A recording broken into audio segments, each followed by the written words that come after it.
Good evening. I'm Ted Harris. I'm in my room in Media, Pennsylvania. It's 23 days to the millennium. It's Wednesday morning, December 8th, 1999, 8:36 a.m. and it's 23 days to the millennium. This is experiment number 15.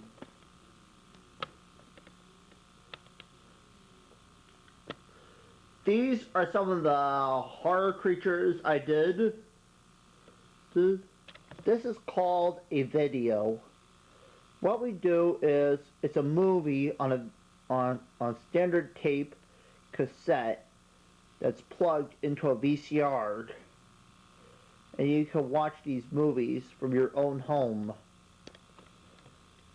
This is Pixar's Toy Story.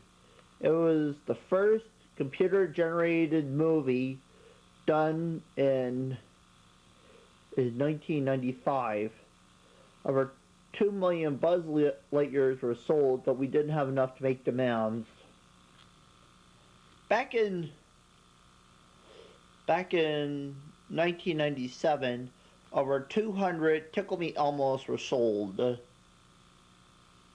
This is a scene from the Island of Misfit Toys from the movie Rudolph the Red-Nosed Reindeer.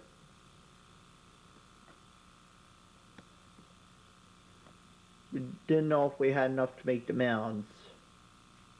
This is a cartoon from Peanuts. Peanuts was created by Charles M. Schulz back in the 1960s. Back in 1972. Has been the most popular strip of those days. This is a picture of the king of rock and roll, Elvis.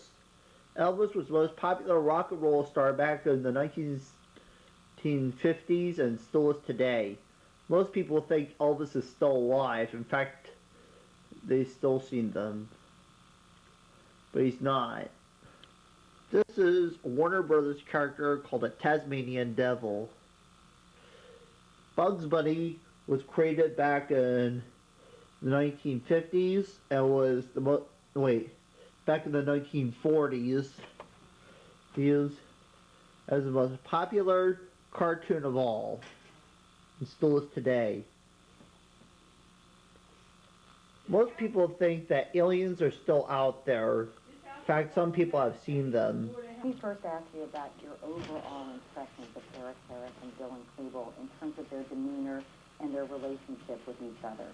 You know, for the investigators and for my colleague at Time, Tim Roche, who spent hours viewing these tapes, it was really disturbing. On the one hand, they would point their shotguns at the camera and threaten to make the worst mass murder in American history, which was their goal.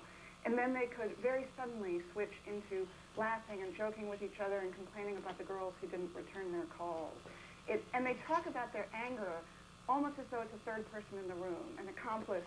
This was the biggest mass murder in, you know, in a sense, in 1998. Articulate of the two, but it's clear as they talk that Dylan was just as angry a boy and that it was very much an equal partner to this. Heretofore, I mean, a lot of people have suspected that Dylan Klebold was the follower, that Eric Harris was the instigator, basically, and that he sort of was the weaker person who kind of went along with the whole plan, but these tapes don't indicate that. No, and we looked at the whole police investigation, and the ballistics reports as well suggest that even on the morning of the massacre, that Dylan fired just as many shots.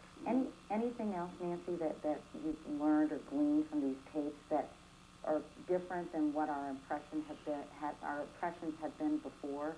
You know, everyone started, and the investigators started with the notion that these were sort of two neo-Nazi outcasts who just wanted revenge. And Eric Harris says it's going to be like blank and doom, tick, tick, tick. If there's a question about the impact of video games, or this particular video game had, I think the tapes answer that question, don't they? They do. It is impossible to discount the impact when you listen to these boys talk. Their frame of reference ranges from the Old Testament to Shakespeare to video games, but it is clear that they hope to reenact the ultimate video game. And Harris named one of his shotguns after a character from the game, and he refers to his shotgun as Arlene. And it's very clear the direct impact that these games and the movies that they saw had on their planning. Did they mention any movies in particular? Or? We know that among their favorite movies were movies like The Natural Born Killers and Reservoir Dogs, and some really very violent movies. And they are so steeped in the culture, in a sense. They're very aware of this role that they will play, and their quest for fame is this is the path that they want to take. It's the evil path they could have chosen. They apparently, Nancy, had quite an elaborate plan, which they outlined on these tapes, that really didn't come to fruition and when the crimes actually, or the rampage actually took place. That's right, and now that the investigators have really had a chance to put 10,000 pieces of evidence together, they were planning, it was a terrorist opera in 3 acts. They set bombs a couple miles away from the school that were meant to go off first, draw police away from Columbine, another set in the cafeteria that were meant to flush the kids out of the school into the parking lots where they were waiting with their guns. Right? And then a third set in their cars that were meant to go off last and kill the rescue workers who would be descending by this time on the school. How long have they been planning this? For about a year. And they go to great pains to say, let's get something straight. People are going to say we were just copycats because there had been the earlier school shootings in Oregon and Kentucky.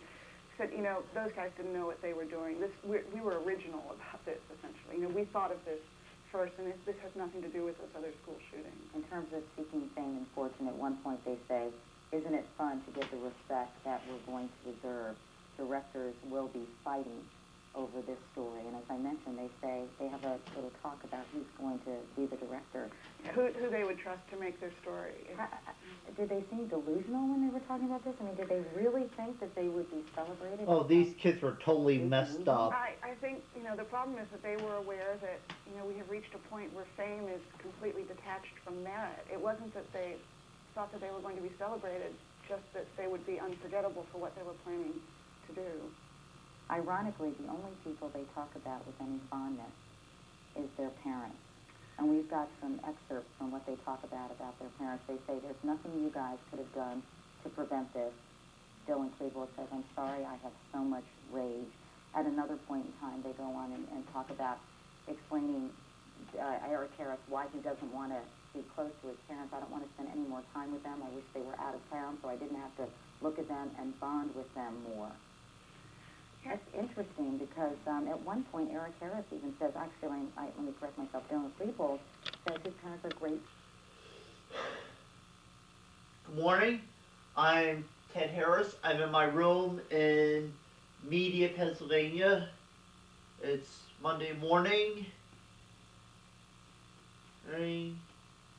December 13th, 1999, 7:11 a.m., and it's 18 days to the millennium. I hope you understand.